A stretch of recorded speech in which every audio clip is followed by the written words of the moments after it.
جو انہوں نے پلان کیا ان کے منہ پہ پڑا. ان کو اب نااہل بھی کرنا تھا نا, یہ رہ گیا تھا, یہ بھی کر لیا. آپ دیکھنا کہ اس کے بعد کیا حال ہوگا ان کی مقبولیت کا, اور کیا حال ہوگا پی ڈی ایم کا. یہ اپنے جس کو کہتے ہیں نا خاتم البالخیر پہ آخری نیل دے رہے ہیں. پولیٹیکلی یہ کتنا بڑا ڈیمیج ہے؟ پولیٹیکلی آپ لوگ اس کو کیا آپ کی نیکسٹ اسٹریٹجی ہوگی؟ میرے خیال ہے پولیٹیکلی بھی اور ادروائز بھی بہت ہی بڑا ڈیمیج ہے پی ڈی ایم کو, الیکشن کمیشن کو, اور ان کے سارے باقی جتنے بھی سہولت کار ہیں, ہینڈلرز ہیں. کیونکہ آپ نے دیکھ لیا جب یہ بیچارے بینکرپٹ ہو کے کوئی حرکت کرتے ہیں, جیسے انہوں نے ہمارے 11 بندے ڈسکوالیفائی کر دیے کہ جی ان کو ڈسکوالیفائی نہیں, ان کو کہا کہ جی ان کی ریزگنیشنز ایکسیپٹ کر لی ہیں. ہاں, اور فائٹ کریں الیکشن, اور اس کے بعد مصیبت پڑ گئی. الیکشن کیسے فائٹ کرتے؟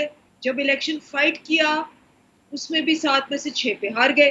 اب جو چال یہ چلتے ہیں الٹی منہ پہ لیکن 2 سیٹ انہوں جی نہیں اندلیب یہ وہی والی بات ہے کہ گلاس, ابھی جو کیمرہ مرتضیٰ بریک میں کہہ رہے تھے کہ گلاس آدھا بھرا ہوا ہے کہ گلاس آدھا خالی. آپ کی 8 سیٹس میں سے 2 وہ نکال گئے, 8 میں سے 6 والے ہار گئے آپ کا مطلب ہے, اور 2 والے جیت گئے. نہیں لیکن پہلے 8 آپ کی تھی نا. ارے بھائی 8 آپ کی تھی نا. نون میم آپ کو پولیٹکس میں نہیں ہونا, ویسے آپ پولیٹیکل بات کا جواب دے رہے ہیں. آپ پی ٹی آئی کی اندلیب صاحبہ سوری پلیز کنٹینیو کریں. تو ابھی دیکھیں, اور یہ آپ کے سارے فیکٹس جو ہیں نظر آتے ہیں. آپ دیکھ لیں, کوئی سروے اٹھا لے, گیلپ اٹھا لے, پلس اٹھا لے, کوئی بھی سروے اٹھا لے کہ عمران خان کی مقبولیت 51% پہ ہے, اور ماشاءاللہ جو ہمارے وزیر اعظم ہیں ان کی ڈبل ڈیجٹس میں بھی نہیں ہے. تو یہ پروگرام بھی آپ دیکھ لینا, اس سے پہلے مقبولیت ان کی, اس کے بعد میں مقبولیت, سارے میڈیا ملا کے جو مرضی نیریٹو کر لیں آپ. اور کیا حال ہوگا پی ڈی ایم کا بھی اٹھا کے دیکھ لیں, ٹویٹر ٹرینڈز دیکھیں کس کس کا نام لکھا ہوا ہے. ان کو سمجھ ہی نہیں آ رہی. وہ اللہ تعالیٰ جب ایسے لوگوں کا